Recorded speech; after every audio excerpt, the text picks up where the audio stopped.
I'm delighted to host this panel. Just backstage, we started talking about some extra topics, so I might decide to bring them up today just to keep it spicy. So first, I want to introduce our panelists. So I'd like you all, if possible, to explain what you do in your current role and the role of your firm. Actually, before I get into that, I'll just explain. So the topic for today is we're talking about the AI talent. We're talking about there being a real talent war. And to explore the topic, we have a great panelists here. But before I get into that, I just want to bring up one point.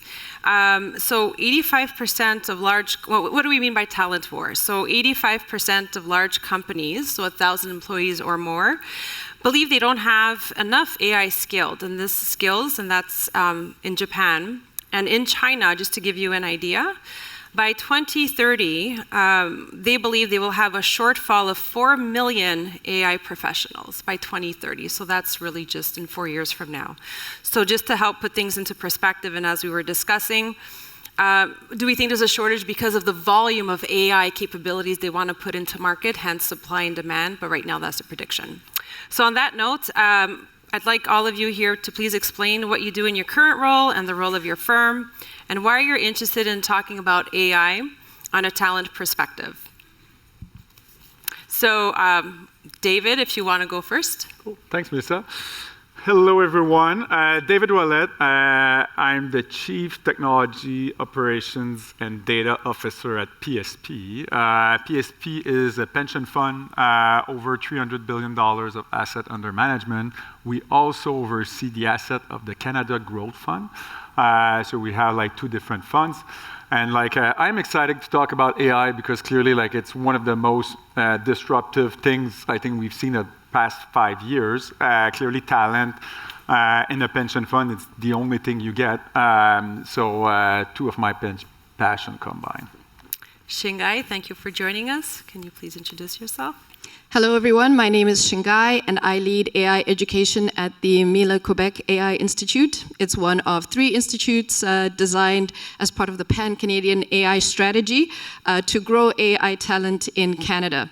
My role is AI education, so I translate some of the wonderful research coming out of Mila into programming, talks, workshops, courses that a variety of audiences can understand, all the way from high school students to working professionals and policymakers.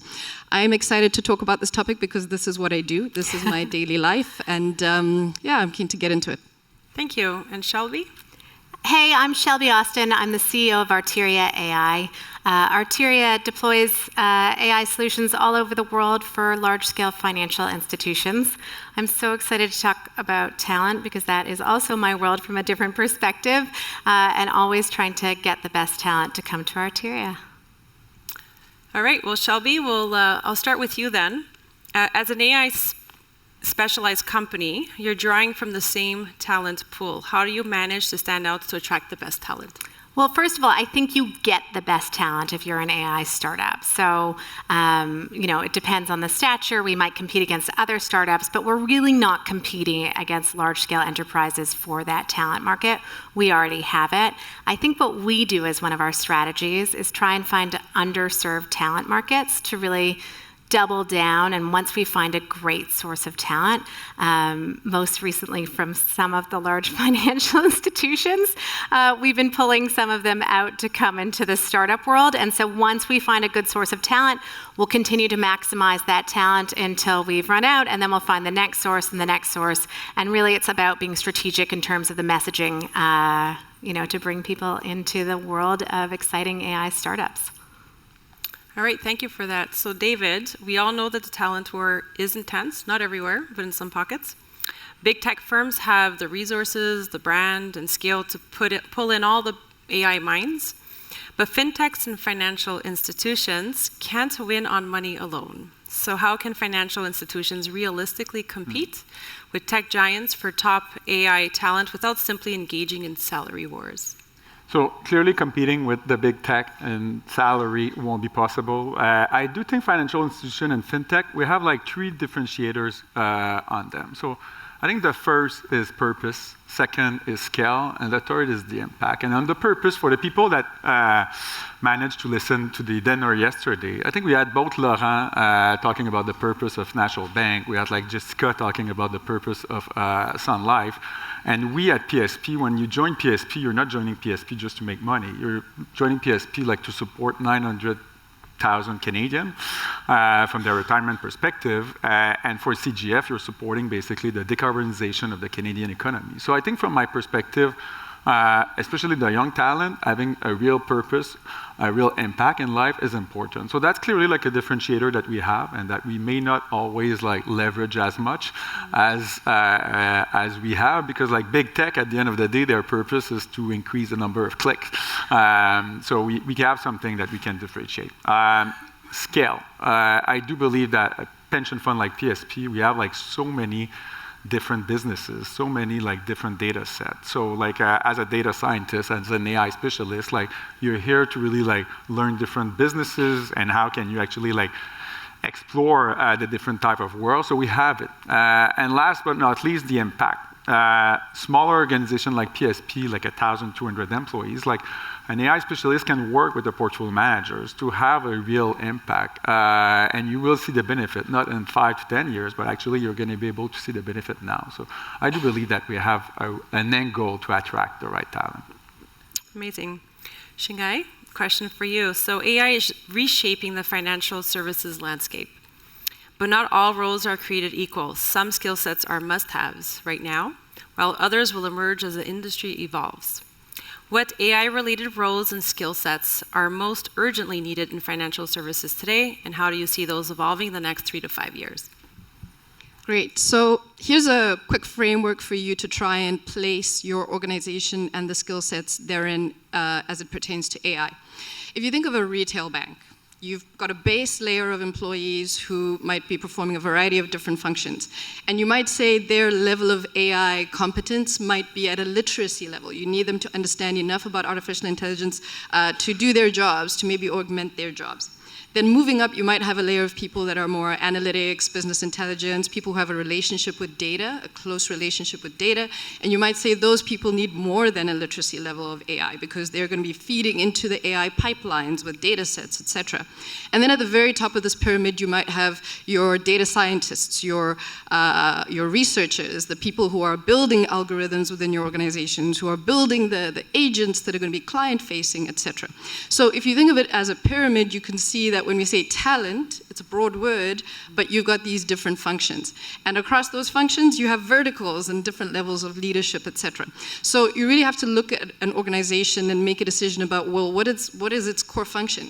Is it a tech company? Because that pyramid is going to look different. It might have more data scientists and researchers at the top, or is it more a traditional company where literacy at the base is where you need to focus your efforts? So in the next 3 to 5 years, if you don't already have AI education on your professional development roadmap, you are behind. So you want to start there and then do the mapping exercise about your processes and which of them is going to require what kind of skill sets. Is it engineering? Is it literacy? Is it software development that's tied into AI, etc.? So there's no one size fits all. I'm not going to say hire these people or start planning for these people. You initially need to do that needs assessment, that process mapping, and then make a decision about what talent you're going to need in the future. Very interesting. So this next question is for David and Shelby. Hiring externally is only part of the equation. Companies also need to upskill existing employees to close the talent gap. But this is tricky in a regulated industry where mistakes can be costly. What strategies have you adopted that are proving most effective for retraining existing employees in AI and data skills, especially in high regulated environments like financial services? Je vous en prie. I'll let you go. I cannot, like.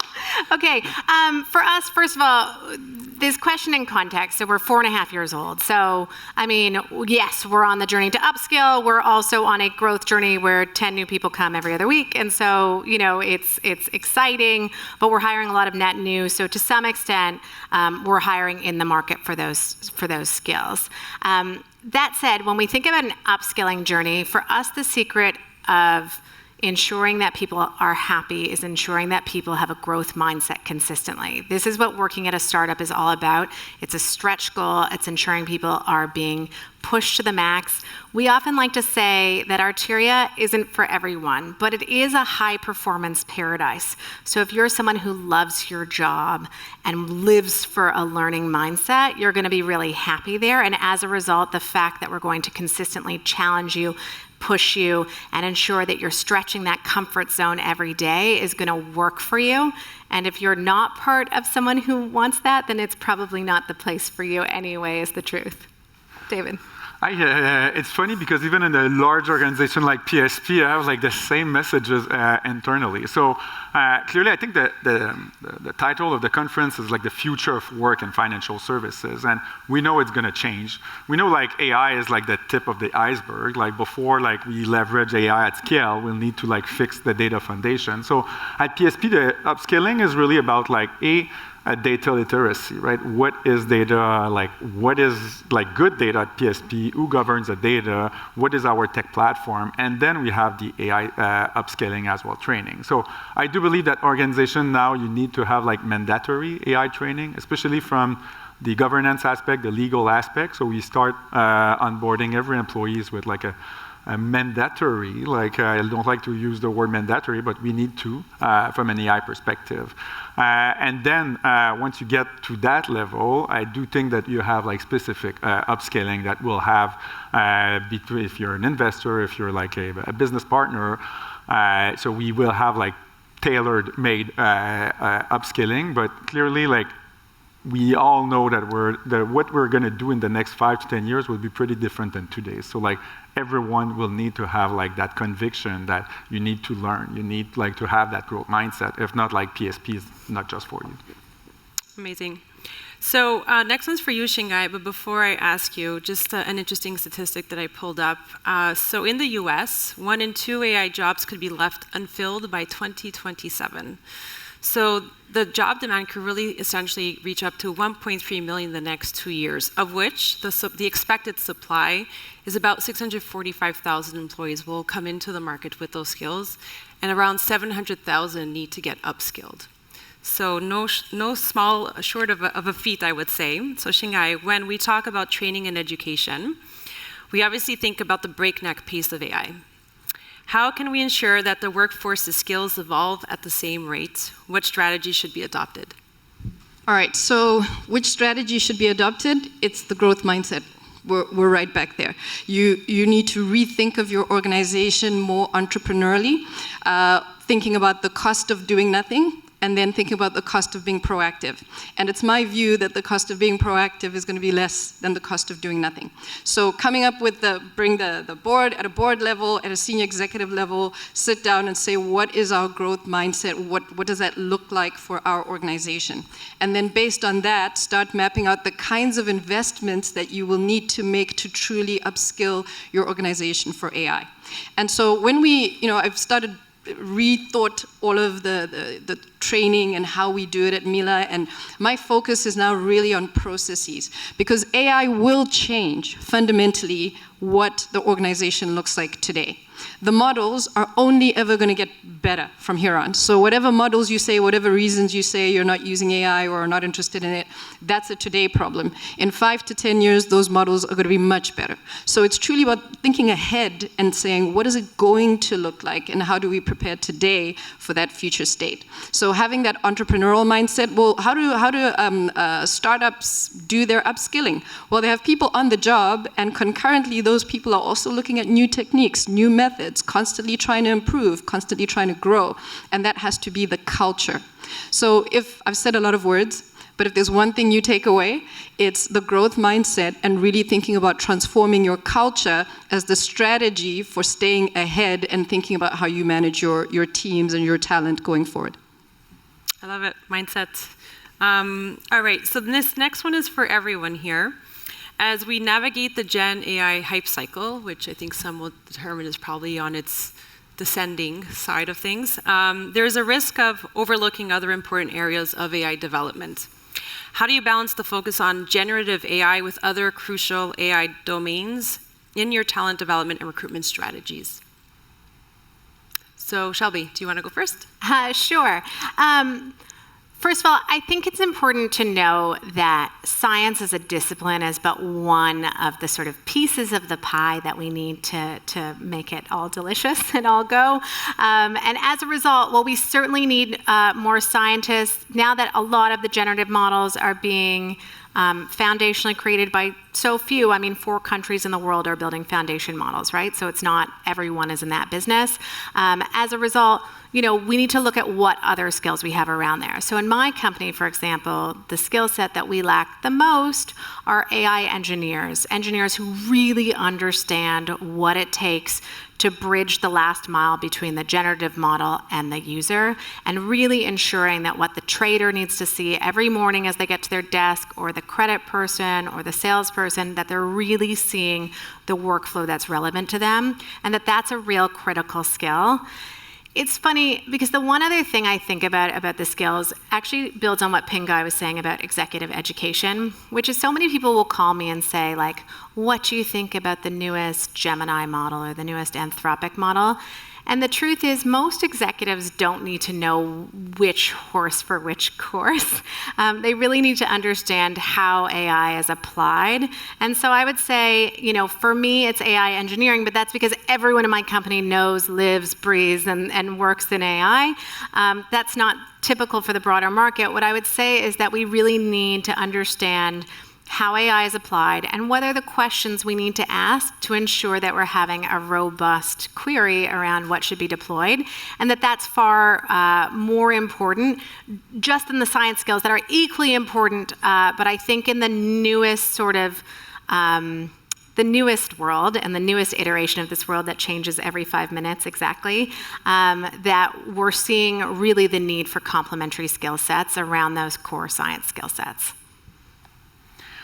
Great, and so I'll just say, let's say for PSP, we've been leveraging AI for the past 10 years. So that Gen AI hype cycle that started 4 or 5 years ago, it's a cycle, but AI is still core to PSP for the past 10 years. And as any good financial business, we start leveraging it for cybersecurity, and that won't change. The most data I have is in cybersecurity, so I'll always need that expertise, and we'll always partner with the best firm as well to support. And firms like PSP, it's not true that you can do everything internally, so you need to partner with the best to make sure that you're leveraging it. So we started with cyber, we did experience with machine learning as well to create some algos as well. So I don't think that yes, there's a hype cycle, but the needs for AI, for data scientists, for data engineering will always remain. And clearly, whatever the hype cycle is, we know that in 10 years, we're going to need to be much more data intrinsic as a company than we are today. So I still need to attract and retain my key core talent on that. So I don't necessarily mind that hype cycle. It may help to get more budget. You need to be careful that you're investing on your foundation, and then necessarily on the bell and whistle that will change basically every 2-3 months anyway. So. Yeah, and I work at an AI institute, so I don't buy into the hype cycle and then the low cycle and then the hype cycle again.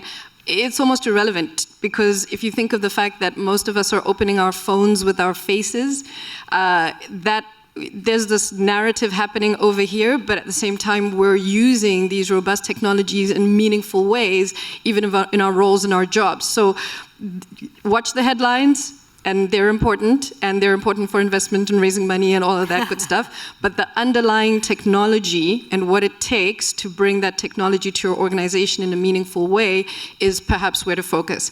And once again, just to iterate that if you root your technology decisions on process and your objective function, then you're looking at the right things. Because you start with your process. What are the tasks under your process? How do you measure those tasks, prioritize the tasks? Then you bring in AI.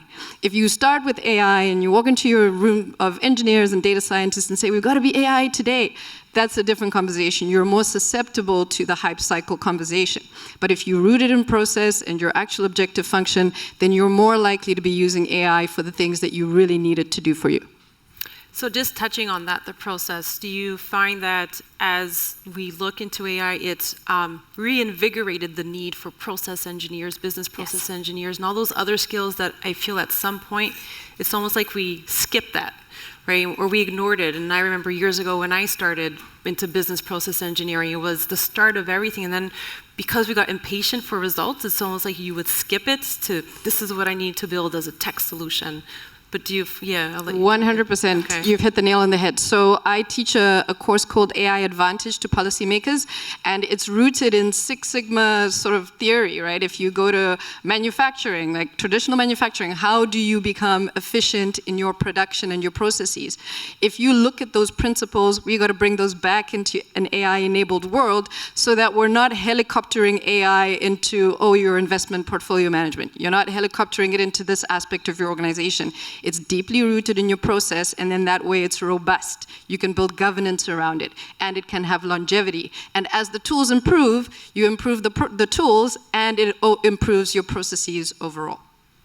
Yeah, just to build on that, I couldn't agree more that process engineering is sort of the heart of everything. I mean, the secret fact that we don't talk about is like, AI is the modern BPO. And I know that that's not like the most hypey thing to say, but it's just very, very practical. And that is really how the most successful AI is approached in my point of view. And in addition, like when we say Gen AI is hitting a hype cycle, obviously AI is inevitable. It's here, it's coming, it's here in everything we do. It's in our, I just think what we're saying is that chatbots are probably not where this ends. So, chatbots are amazing and, very successful, but it's quite an inefficient way to query a model. And so in all likelihood, there will be different interfaces. And, when we say software is dead or Gen AI is in a hype cycle, really what we're saying is that we will combine a series of process engineering, different kinds of science and workflow, and that will collectively come and be delivered in what I'll call software, but other people may call, whatever. And so I just think when we think about where this is going, I think people are under the misapprehension that we're going to finish it off with a chatbot, and somehow that's like a breakthrough. But really, I think we're just getting going. So not to over-elaborate on the question, but I do feel like I need to add this. It's almost like we've been talking about AI talents and creating almost a disservice or a shortcut in terms of, well, for that to actually happen, what other key roles are necessary, such as business process re-engineer or engineers, right? And we speak of, with data, you need data for AI to work. But you also need business process engineers for that to work and understand the processes. So it's almost, we're making tech the hype, but it's all those underlying roles that are so critical, and I feel like we wouldn't even mention it because it's not cool enough maybe, because it feels so yesterday. So can I try again? Yeah. Now actually answering the question. So Round two. Yeah, the answer to the question is we are becoming more interdisciplinary. And that's how we need to think about AI. Because if you think about just governance on its own, you're now bringing in your ethicists and your legal experts, and then you're having them talk to your data science team and your AI experts, and together they're going to form the governance framework. So this idea that, I studied accounting, that's all I know, and that's all I do. I'm an actuary, that's all I know, that's all I do. I think that's in the past. So if you ask me, and I've been saying this for many years, the future is interdisciplinary. So it's either the person who has some underlying knowledge and is upskilling on AI so that they can be AI enabled, or it's teams working in a multidisciplinary way to solve a business problem. And just one role that I might introduce that I'm starting to see, and I'll coin the term, we were calling it technical project manager or technical program manager, but that's a made-up title. The title doesn't matter. But what this person does is that they are linking the multiple pieces of an organization with the technology side, with the AI side, making sure that the C-suite understands what's happening, using the right language at the right level, but they can also speak to the engineers so that they can understand what models and the details of what's happening with those models. So you can think of it as a strategic role or an operational role, but there is this role that exists for someone who's a translator. We used to have it used to be the data scientist, it's changed a few times, but it's this person who understands enough of the technical grounding of AI and can speak to the business side of an organization. I don't know, are you seeing that, David? Yes, and for me, like the way I recruit in my team is I want to make sure that everyone has like a major and a minor, and I actually don't mind like which which is which. So like, but I want to have like, you either have like a major in business and a minor in tech or AI, or the other way around. But like, I want to make sure that like the team is like this. The way we've built the strategy of the technology and operations group is like, we are business-led, so we do project with the business, never tech for tech. We simplify everything, and simplify not only tech, but data and system and process. We upskill everyone. We start with us, but then like we want to upskill everyone, and then we right size, because like the biggest drawback of AI is the cost. And it's not true that like we'll be able to continue scaling the number of employees and still paying for more market data, for more like AI tools. So like we need to be mindful on that perspective. So like, I want a team that is able to understand that business component, and everybody needs to talk about business. Everybody in my group needs to talk about tech as well. So I think it's the synergy of both that. I love the concept of major or minor. I think tomorrow I'll get to the office and say, what's your major? What's your minor? Yeah. Okay, so there's a constant debate, should organizations invest heavily in building in-house AI expertise or lean more on partnerships, vendors, and even acquisitions to fill the gap? Should financial firms prioritize developing AI capabilities in-house or rely more on the external partnerships? Oh, it's the same question. So what are your thoughts in terms of strategizing in terms of how to close the gap? I know you might think I'm biased and say like everyone should buy Arteria as the answer to that question, but actually I think it's both. I think if you are a large-scale financial services firm, you must build. You also must buy. And that is, I think, just like a fact. If you spend all of your time building, then you will end up not moving as quickly as you will need to move to complete the transformation that is occurring in the business right now. And because that is a competitive driver right now, you will be behind competitively if you do not build and buy. Where you should build and where you should buy, I think, is the more interesting question. And I think that you should probably build where you have alpha and differentiation and where it matters to your core business and where it is a utility that is fed by the market, now self-servingly like Docs Tech or whatever, but like where you have a utility that's built on by many folks in the market being able to build on that flywheel. Obviously, those are the places where you should probably look to partner with someone because your partner has differentiation over and above what you have to bring to the table. Whereas when you have differentiation over and above what your partner should bring to the table, that's where you should very, very clearly be building internally. And I couldn't agree more with you. So let's say for my perspective, like 80% of what we do is we buy, where we think we can create a meaningful differentiator or like create real alpha, we will build. But that is a small part of it. Like the sad part of like a large financial organization is we often partner with the big firms like the Bloomberg, the SimCorp, the Microsoft of these world. I do believe that being a Canadian organization, like we need to leverage more the Canadian ecosystem. And I think like it's a trend that we're seeing it. So like exploring or innovating with the smaller firms. I think that's going to be the next journey of like pension fund like PSP. But there's no way we're going to be able to build today everything we do. So we're going to buy and partners with firms like yours. Any? Yeah, just a flip side on the question is also to think internally of staff as builders. So one of the things that AI enables is agentic AI, this ability to build agents that solve a unique problem within your organization. Visually, we might think of agents inside an organization as being small, but the problems they solve could be really fantastic problems, right? A simple one is, if, let's say, the communications team is in communication guidelines, if there's an agent internally that's been built by the communications team that can be shared across the organization, that is a piece of software that leverages AI that's actually solving a significant problem. And if you were to try and buy that solution, the list of requirements would be so unique, they would charge you an arm and a leg to actually make that happen. So there's the aspects that have been covered by my colleagues for sure, but also start to think about what does building internally look like? And AI does enable that. So when we think about these agents, it could start as a pilot project internally, but it could actually be the exact solution that you need, whereas you might have been spending more money if you tried to buy it. I'm going to just be a little bit spicy here for a second, just to throw it out there. We've seen the democratization movement in AI be somewhat successful, but really not successful at scale. And I mean, I suppose the question is why? Because I want it to be successful. It should be successful. Like, I mean, data science should have been democratized. The tools are out there. Right now, you could build your own agents in every department, and it should be democratized, but it never works. And so, I mean, the answer to that is something cultural plus, probably special purpose sort of companies that have things out of the box that make things a little bit easier to get going.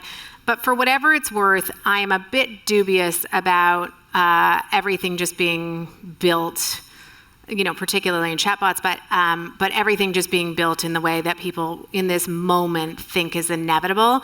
Because those of us who have been working in this field of AI for like a decade or more have seen this cycle many times over with like the data robots and things of the world, and it's never really worked. And so that's not to say I'm against it. It should work. I'm a little bit, more than a little bit dubious that it will work, I guess. Oh, let's go. Are we duking it out? Well, I'd say maybe it hasn't worked yet. Yes, I do think the technology is at a point where it is now feasible to have an internally developed agent that does solve a problem, whereas before it was harder to do. And also, not to oversimplify it and say it's going to be, Dave in accounting who's going to come up with this magic solution. It might be Dave and the data science team who build something that is then significant, that he can prototype it in a way that wasn't possible before, and then it grows on to be something that's useful to an organization. So not to suggest simplicity at all, but I do think the technology is at a stage now where it is possible to prototype things in a way that wasn't possible before.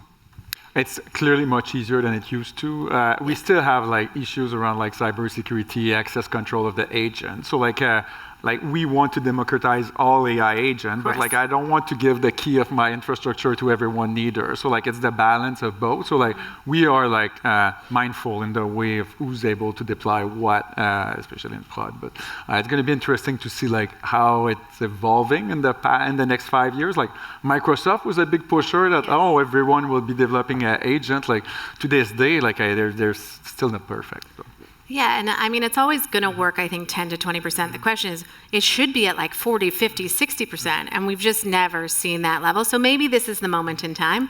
We'll see, but, who knows? I always compare it with, for those of you who are old enough, Mr. Paperclip.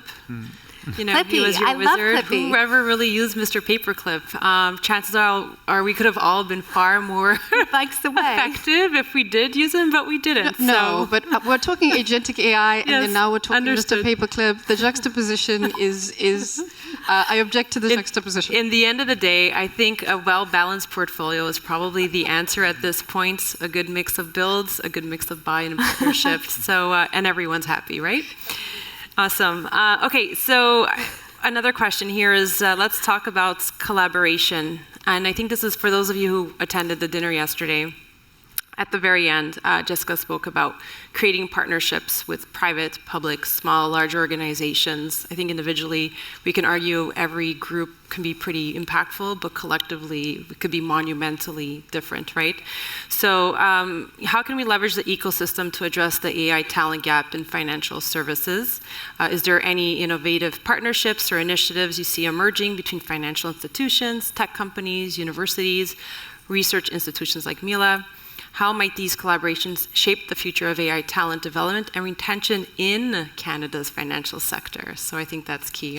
There's a reason why I specified Canada, because we've touched on how much of that Canadian talent is probably not servicing Canada, but externally. So I'll leave you with that question, whoever wants to go first, please. Sure. So we have a tried and tested system. We invest in, maybe it's institutions, nonprofits, etc., like the ones in the Pan-Canadian AI strategy, and there's talent that flows through those communities, and it allows us to have entrepreneurship as a byproduct. It allows us to pass that talent onto industry as a byproduct. So it's truly a model that works, and it has worked for Canada, but not enough. because we still get talent poached outside of Canada all the time. And it happens just as someone is about to graduate, that's when the offer comes, long before we start to have our talent day and we invite industry to come to meet the graduating PhDs, etc. So there's more work to be done. But the model works where you invest in sort of incubators or institutes that support people working in artificial intelligence, doing the research, so they have a community and they feel like they have a home in Canada. And critically, they have access to compute resources, because that's a big part of what they do when they're studying, is that they need to run these models, and it costs a lot of money to actually run those models on your own. So that model does work. What I would call for is just additional support for that kind of model. And then for industry, the thing that I see that's underutilized is this idea of doing sort of hackathons and the engagement while folks are still studying, and not to wait until the end before your big recruitment push. So if you're doing hackathons with finance-related problems, if you're getting a group of students to try and build a portfolio that solves a certain number of criteria, then they already have some sort of relationship with the industry, even if they were studying something a bit more generic related to AI. So tried and tested methods, but we've also got to build more and maybe experiment a bit more. Tough to follow you, but I think I just had. I think we're going to need to work on the future talent pipeline. So, how can we, the public, the private sectors, be together to kind of try to lobby every young people that hey, you should go study in finance, in tech. That's the future of that country, so that we develop a big talent pool. I don't necessarily mind the people that are going afterward, elsewhere in the States, because actually great, I can recruit them back at one point. I don't believe that much better to live in Montreal than anywhere in the US. So when they're gonna get older, they want to come back. But we need to work on that pipeline. For government, it's not sexy, right, to promote finance. We all make a lot of money, so that's where we need collectively we need to work together to really start working on that push. That if we don't if we don't have more student in the next few years, we're going to have a big disadvantages the Canadian economy. We know we're already struggling compared to US and China. I think Jessica yesterday was claiming there's a 10 million student in China coming up every year, and tech engineering we'll need to start soon to really improve that number of graduates. The only thing I'll add is sort of twofold. Number one, in Canada, we have very few industries. I mean, energy obviously being one, but the financial services sector being another, where we have a real presence here. We have concentration here. We're very lucky. As a result, we could become a leading talent pool if we work together. And so I think that there's a huge incentive there to double down on this industry and figure out ways to work together. But the other thing that we as an ecosystem critically need to do is that we need to convince our Canadian corporates to buy Canadian tech. And the reason why that's so important is we will lose our best talent. So I was just at a tech roundtable yesterday with a bunch of the Canadian sort of AI startups or scale-ups or whatever you want to call us at this stage. And most of us find the overwhelming majority of our client base in the US. And so we're talking about the top 1% of clients in the world in terms of Attirer and our financial services footprint. But most of them are in the US or Europe. And so if we think about why is it so hard for Canadians to not ask how many American institutions are you deployed at, which in our case is fine, but for the next gen of the talent coming up, actually that's not going to be okay. So if you take nothing else away, it's that on the demand journey, go and find and partner and teach that young Canadian tech company about your business, and let's go and sort of drive that demand generation. Mm-hmm. I think recently there was an article from an announcement on Carney and the cloud AI sovereignty strategy, right? And I kind of think, well, why stop there on just cloud, and maybe other tech stacks, and to grow and keep keep the talent here and hire the talent here, and just to set us up for more independence versus dependency across other organizations outside of Canada? Yeah, I think we're certainly seeing the gas be pressed on the prosperity strategy, and tech is certainly one arm of that strategy. And so, yeah, I think there is current alignment to double down in that respect. But I think we really have to get commitment from Canadian business, because as much as aspirationally people want to change procurement processes of the government, et cetera, humbly, my confidence is more in the business world than necessarily in the ability to hit pace. And so, so I think if we get industry on board, we'll stop, we'll start having sort of business in the driver's seat of that transformation. And I mean, to Jessica's point yesterday, like, the US and China are not stopping at all. And so, like, Canada needs to just go here if we want any sort of relevance at the table. And the financial services sector and our tech sectors are two sectors where we can be particularly proud and should have heightened focus in order to sort of showcase ourselves to the world.